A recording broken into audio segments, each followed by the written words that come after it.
All right, everybody.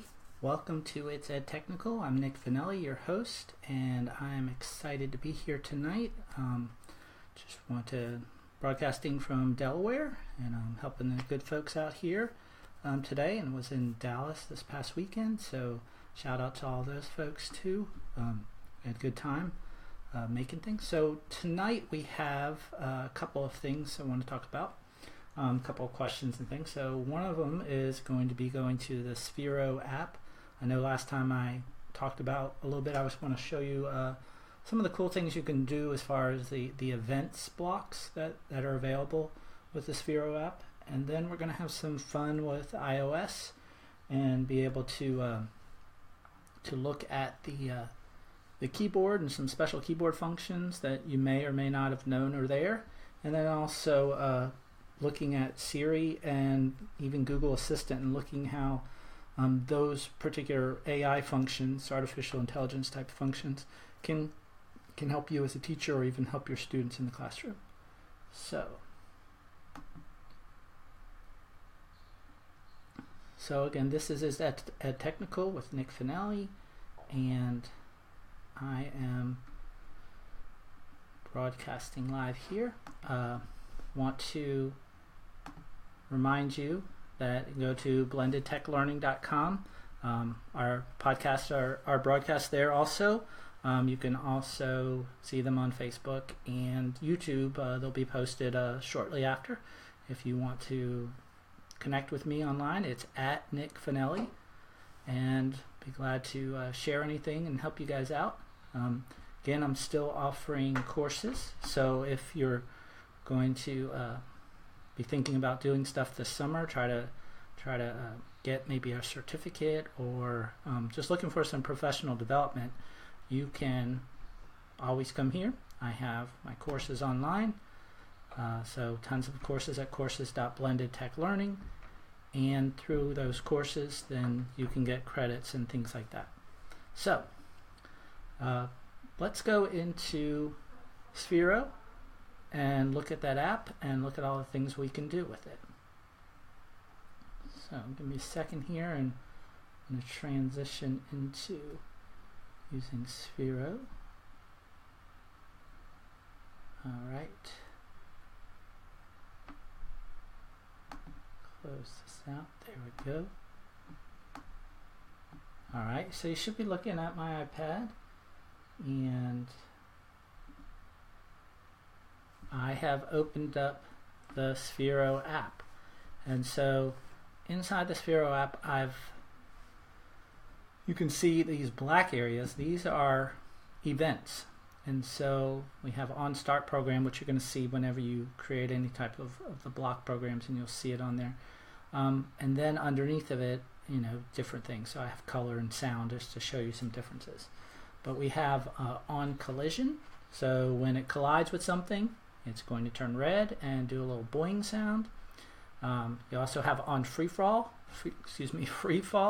So when you drop the item and drop Sphero, I programmed it now to do this color and sound like rain. And then I also have one with gyro max. So that means if I shake it up and take that gyroscope up, it's going to give a sound and be green. On the land, so if it were to land after a free fall, then it would make the landing sound, and then while it's charging, I have it going through cycle of all of those colors. Now the only one of these that I didn't use on event, it's in there, so you can see down at the bottom, on collision, on land, on free fall, on gyro max, on charging, is on not charging. So if I wanted to add something when it's not charging to be like a certain color or play a sound or something like that, when it's first lifted off or something, I could do that. So what I'm going to do is I'm going to press the start button, and then after I press the start button, I'm going to switch it so you can actually see the Sphero. I'm going to switch to my camera. Okay.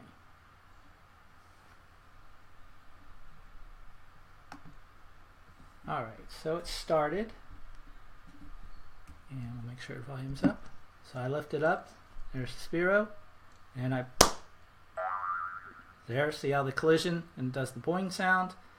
And then if I let it fall, so I'll go a little bit higher. Okay, so it did the landing sound there. And now we want it to also, I gotta shake it a little bit, get this gyroscope going.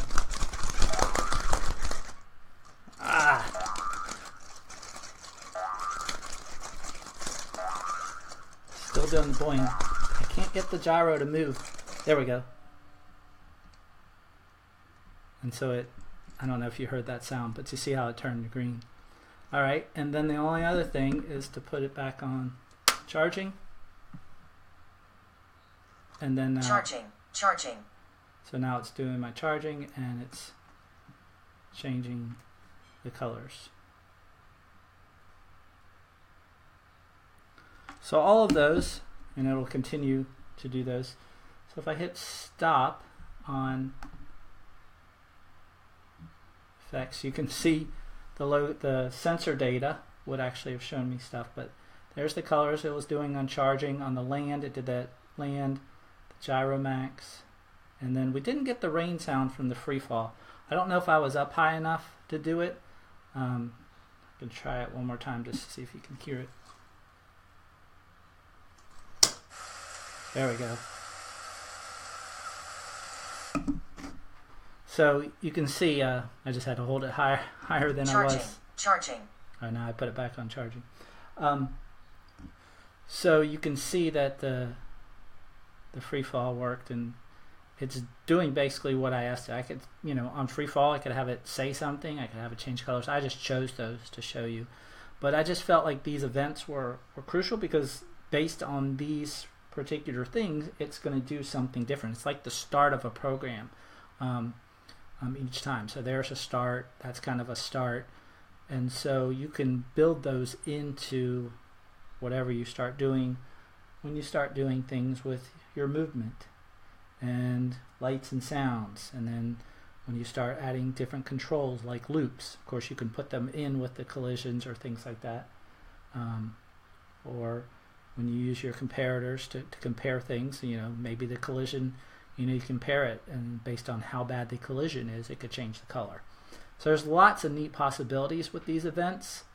Just knowing that the accelerometer and the gyroscope are used to determine these things, and that's what helps it know whether it's being dropped or whether it's being shaken up a lot or whether it hit something hard or it's landed, or of course the charging, it knows when it's doing that or not charging. So that's some cool stuff with Sphero. Wanted to just show you. So the next thing I want to talk about, since we already have the iOS device all plugged in, I'm going to show you some just keyboard things that you're probably thinking, oh, okay. I always go places and do things, and they're like, oh, how did you do that? And it's just a small little thing. It's nothing major, but it helps people, and are like, oh wow, that was cool. So what I'm going to do is just hold down on my device here. So when you're on a device, of course, iOS, you can just swipe down, and then I'm up there in the search, and I could go up here and type something like 90, but let's say I want 90 degrees. If I touch and hold down the 0, there's my little degree sign. And so there's 90 degrees. And so that's just a neat thing. You may not have known that. A lot of times people say, oh, well, I know it does it for letters, like it has the enye for the N, it has the, of course, the other for like C. When I hold down C, it's going to show me all the accent marks for that one. It'll even do it for Y. You also have it for U. Of course, I. All your vowels are going to have the different accent marks that you may need. But then you can also get into other things. Like if you hold down the period or the dot, it's going to give you the upside down question mark. It's going to give you quotes, and it's going to give you an ellipsis. So that's kind of cool. And then if you hold down the exclamation point, it's going to give you upside down plus a single quote. And if I go into the next set of items. So, whoops, I didn't mean to do that. If I go into my 1, 2, 3, I have other things I can do. So if I percentage mark, notice it does 0 over 0, 0 rather than a typical percentage mark.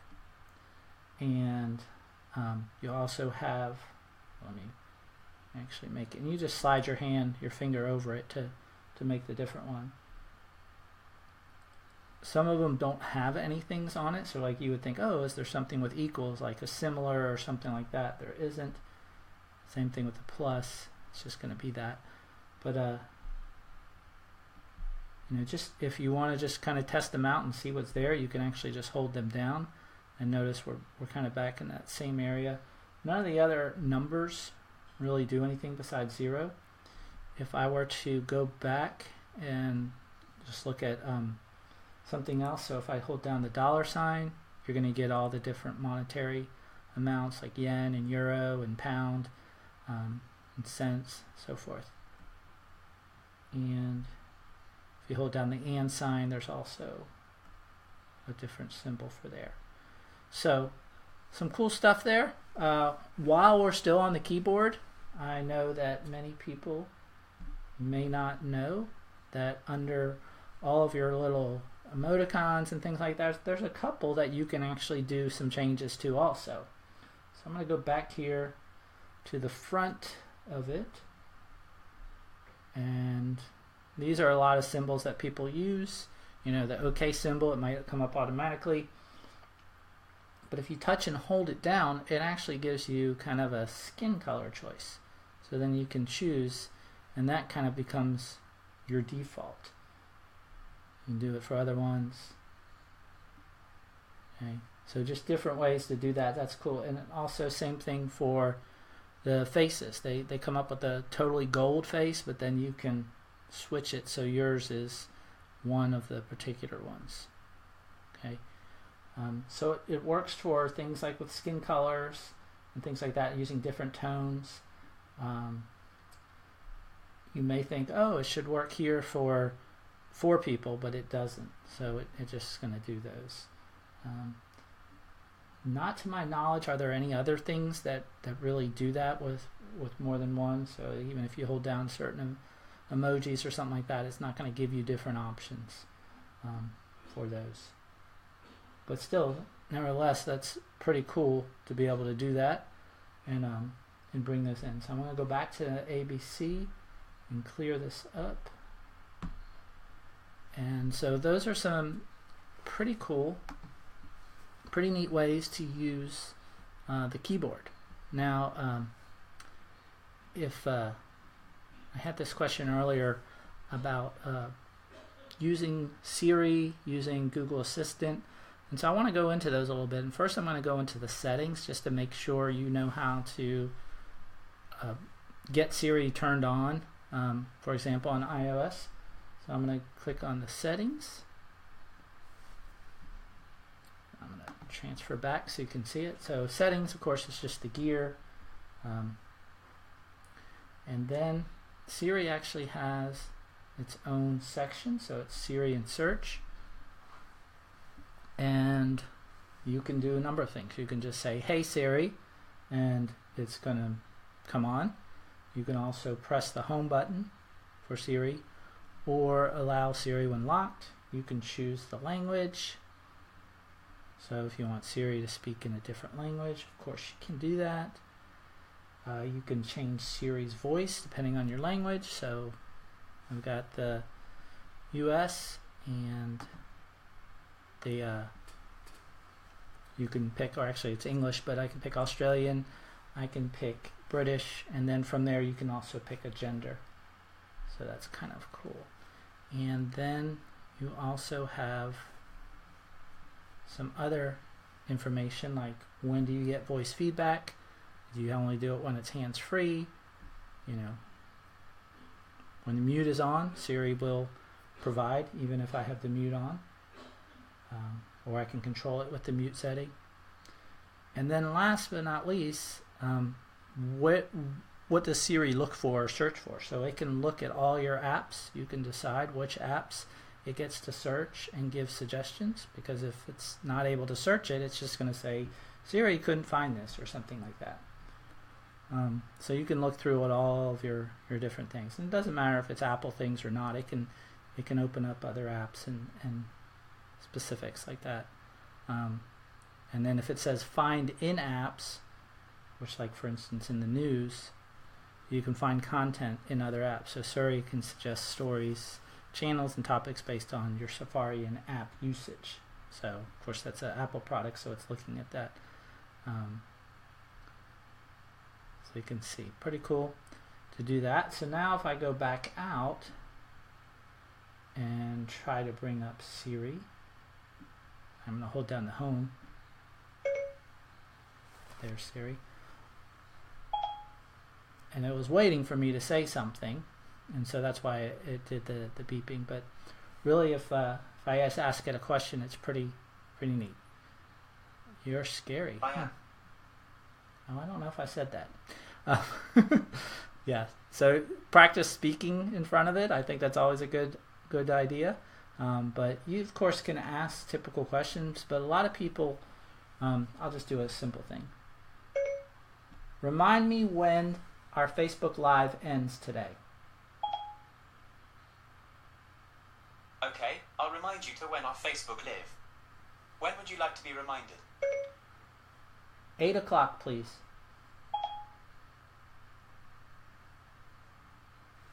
Okay, I'll remind you. Alright, and then of course I could edit that and things like that, but give it shorter commands. I was a little wordy there in explaining stuff, but if you just give it shorter commands, it'll know exactly what you're doing and how you want to do it. Another thing you can do is, besides reminders, is I would use inside of like a timer or something. So you're in a classroom and you're trying to keep track of when you need to go to the next activity, or when you need to work on something, or to remind you to something. So you can use it for reminders, but you can even say like, set timer for 15 minutes. Setting the timer. And so now the timer's 15 on. 15 minutes and counting. So now the timer's on. Of course, it's just for you, but it's doing that. I think also for kids who need that, you can set a voice timer, so that way it will stop their activity, or stop them from doing something, and have them to cause notice of those things. Or if you just need to change or transition from one group to another, you have that timer for yourself.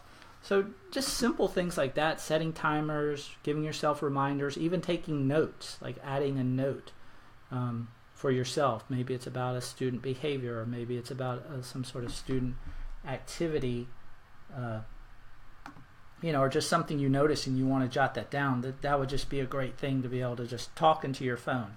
So going back to either talking to Siri, or when you're in notes or something like that. I'll use notes as a good way of bringing it up. So when you go into notes, of course you click on the top right, and it has a little pencil with a box. You add your new note, and then once you're in your space, it brings up the key area, and then you have your ability to click on the microphone. Now with the microphone you can talk, and it's going to write down whatever you say, period.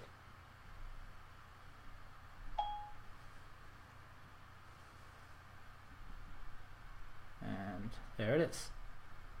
And of course I can go back and edit this and so forth, but it recorded exactly what I said. And the more practice you get with it, it's going to be better at doing things. The cool thing about notes is then you can also make them collaborative. So if you wanted to share a note with someone, you just click on the plus, and then you can share that note. So when you add people, they can see the changes. You can message them. I can send it to them via email, all sorts of ways. So that's just a cool way to have a note, and then also put that note in kind of someone else's head too, like, hey, you need to be reminded of this too. So great for students, especially if they have email accounts or something like that that you want to work with them. You can also draw and put images and stuff like that on a particular note. So if I go back to, whoops, I went to the wrong one. There we go. If I'm just back at the same note itself, as you can edit down, I have all my abilities here to change font by clicking on the A. So you can see my title, my heading, things like that, indentions. And then also I have the ability to add in a particular table. And then the undo button